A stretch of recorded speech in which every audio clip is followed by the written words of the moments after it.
Thank you very much, Speaker. Speaker, I am beyond alarmed, I'm beyond concerned, I am beyond upset. In the questions that I asked of city staff, we were told that in a number of ways, in a number of very specific ways, Bill 23 runs the risk of increasing the number of homeless people in the city of Toronto. What housing plan makes people homeless? It's a very simple question to which we have never received an answer from the province of Ontario.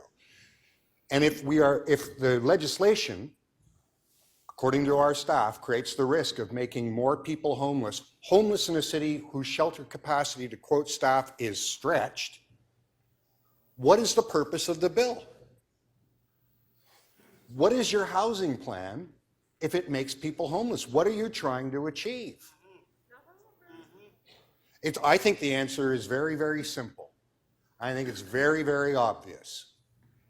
In other regions of the Greater Toronto Area, it is very clearly about helping people who have purchased land which was not allowed to be developed for housing, and now they can develop it for housing. That is an overnight profit. You do not even have to build the housing. The land suddenly increases in value. You make a paper profit the day that legislation is passed. Literally, this bill puts money into the hands of very specific individual property owners, some of whom are well-known donors to the Conservative Party. What does it mean? So now we must ask ourselves, what does it mean in the city of Toronto? Well, let's consider for a moment what the provincial priorities in the city of Toronto have been. They want to build certain transit lines, or they have contracted the private industry to build certain transit lines.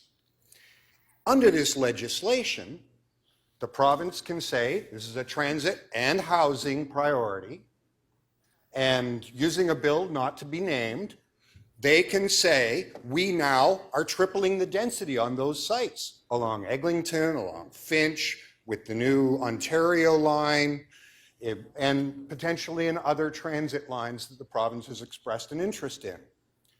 Well, using the same reasoning, we know that this approach, having heard from staff, runs the risk of making people homeless. So who benefits from declaring transit and housing in the city of Toronto is a provincial priority and that the province can unilaterally upzone? Who benefits from that? Developers who own land in the vicinity of Eglinton, of Finch, of the Ontario line, and other areas where the province has expressed an interest in building transit. It is perverse, obscene, and absurd that we are being asked to take the cost of building that transit off development charges, put it on the property tax base so that people who own land along those transit corridors make higher profits and people become homeless. How is this a benefit to any Torontonian? This has nothing to do with solving our housing problems. It has nothing to do with solving our transit problems. It has nothing to do with improving the quality of life for Torontonians. This is about helping wealthy people who own land make more money and forcing the rest of us in the city of Toronto to pay for it with increased taxes. Please, if I can ask the public, please just wave your hands. I'm waving my hands. You follow my lead, okay? Members, we are going to vote on a series of very strong recommendations today to tell the province this is not in the interest of the city of Toronto. It is not in the public interest. The mayor has invited us to work with him, and I would like to invite the mayor to work with us in a public campaign. This isn't just about having meetings in the Premier's office. This is about organizing town halls. This is about going door to door in Conservative ridings in the city of Toronto. This is about buying ads. This is about using the ad space in the TTC. Stop this perverse attack on democracy in the city of Toronto.